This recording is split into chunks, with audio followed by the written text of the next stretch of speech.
When I was 19 years old, I found myself in a difficult situation. Sitting on the same bench was a middle-aged woman crying her eyes out, bawling, whilst the entire world around her kept moving. I didn't know what to say to her, or if I should say anything at all, but something told me that I had to try. And after I did, I wished that I hadn't. Because at 19 years old, I now had the responsibility of making sure this woman didn't take her own life.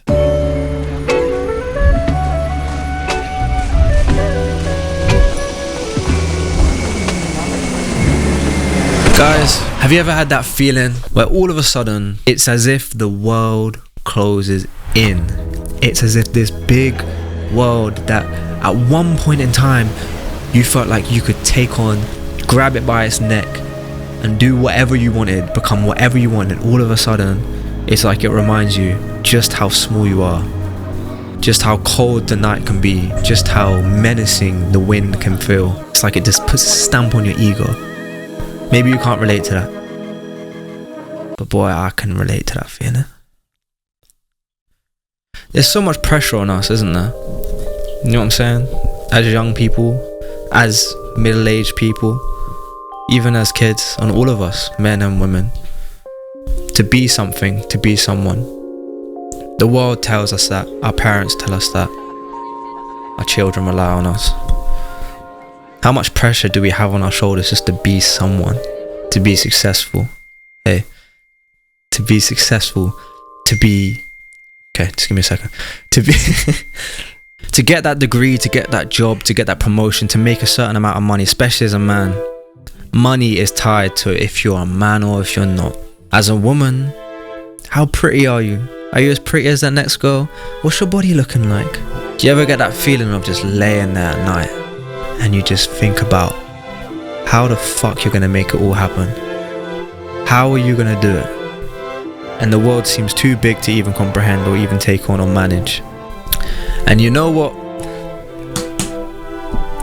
I'm gonna say it. I'm gonna say what no one else wants to say. If my girl is watching this, look away now. Click off the video. I'm gonna say it. I'm scared. After asking that woman if she's okay and what happened, she wiped away her tears and she told me how her son had died. Oh shit, that's all I can remember thinking. Oh shit. Right, my heart sank. How the fuck am I supposed to help this woman get through that? I'm still a kid myself. She told me how you went to this same nursery here, the same one that I went to growing up. Look, what do you say to that? You can't tell them, everything, the universe happens for a reason, everything happens for a reason. Her son was dead. You know, there's nothing I can say to help her feel better about it. And so that's what I did say to her. I said, there's nothing I can tell you that's going to make this any better. So I decided that the only thing I'm going to try to do is try and put a smile on her face and make her laugh before I leave.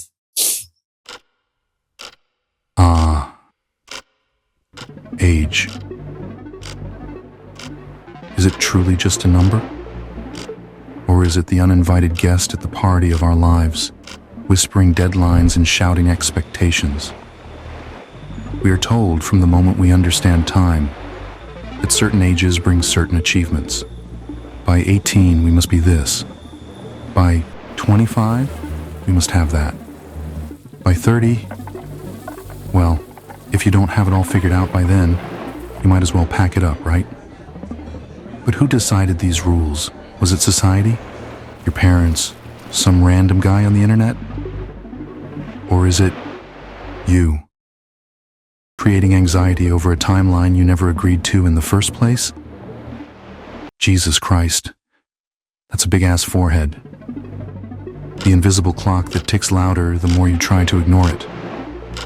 Will Eden find peace in embracing the journey? Or will he, like so many before him, let the weight of expectations bury him deeper? Let us continue, dear viewers, into the labyrinth of age and anxiety. This is Act 2.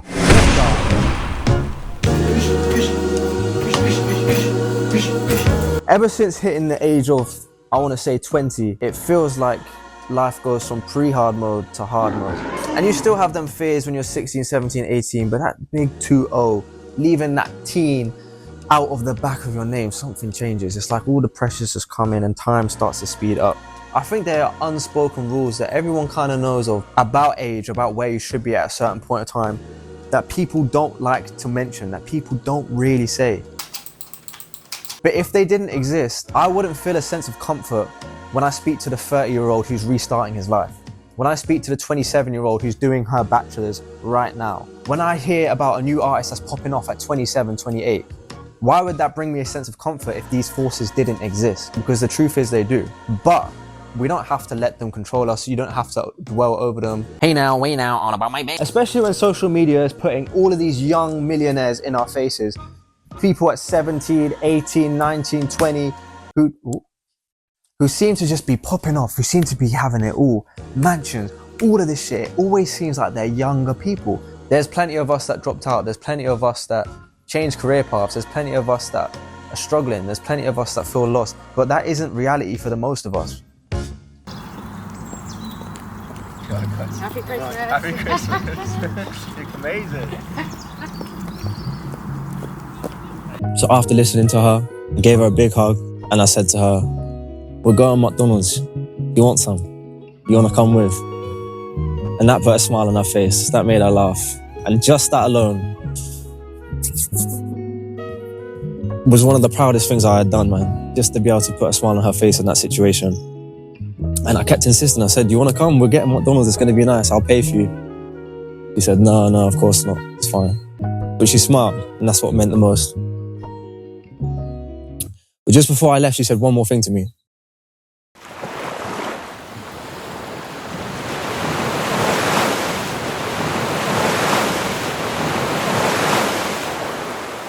Let me say something that I hope might help you with this fear. Being lost in life is like being lost at sea. We got dropped off here like we jumped out the Fortnite bus, bro. We thanked the bus driver, we landed on this map and we thought, whoa, you know what I'm saying? And we had to figure, imagine you just got dropped into the middle of the ocean, right? You jumped off the Fortnite battle fucking pass. You jumped off the Fortnite bus, whoo, plop, you're in the middle of the ocean. And everywhere you look, it's just sea. You have two choices, right? You can do what most people will do. Just lay back. Succumb to the waves.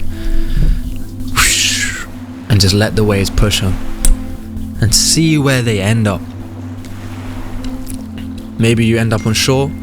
Some people end up exactly where they wanted to be. On a nice little island. Think, nah, this is alright. Some people get washed up to shore. Some people fucking drown. Because every day ain't just normal waves. Sometimes you end up in a storm. And it doesn't matter who you are, you gotta learn to swim. To swim. It don't matter which way. Pick one and swim. Because two things will happen if you decide to make that decision. First thing is, you're gonna get better at swimming. You keep swimming against that current, you build up some muscles, you build up some endurance, and when it's time to go a direction that you know you want, you've got all of this endurance and you're ready to fucking swim there. But second of all, you might find along that way of swimming where you don't know where you're going, oh, over there's an island, over there, oh, what's that over there? And you find something that piques your interest, that you actually do like. And all of a sudden, you now have the endurance, you have the strength to go there, and you found the thing that you wanted. But if you just let the waves wash over you and you get fucked, how can you blame anyone else for ending up in a position that you didn't want to be in? Learn to swim. You don't have to go around, it's okay. No, it's okay, it's okay. I'm just practicing. YouTube, yeah. Merry Christmas. She asked me what it was that I wanted to do with my life. I told her about everything that you're seeing now. I told her about the YouTube videos. I told her about the music. I told her about how I wanted to chase after my dreams, how I was just in uni for the sake of it. I said I was going to go travel the world in this van. And then COVID hit. So I turned the van into a studio and I made my first studio album, which sucks, but I'll never take it down because I want to show people that you can go from something shit to something great. And that I didn't know how I'd make it work. And I remember she said to me about how her son had aspirations and dreams and he never got to realize them, and her dreams were taken away from her. And so that if there's one thing that I take from this conversation is if there's one thing I take from, fucking hell man, I'm getting emotional, bro. What the fuck? What the fuck? What the fuck? What the fuck? Oh. So if there's one thing I take away from this conversation, it's to chase after mine.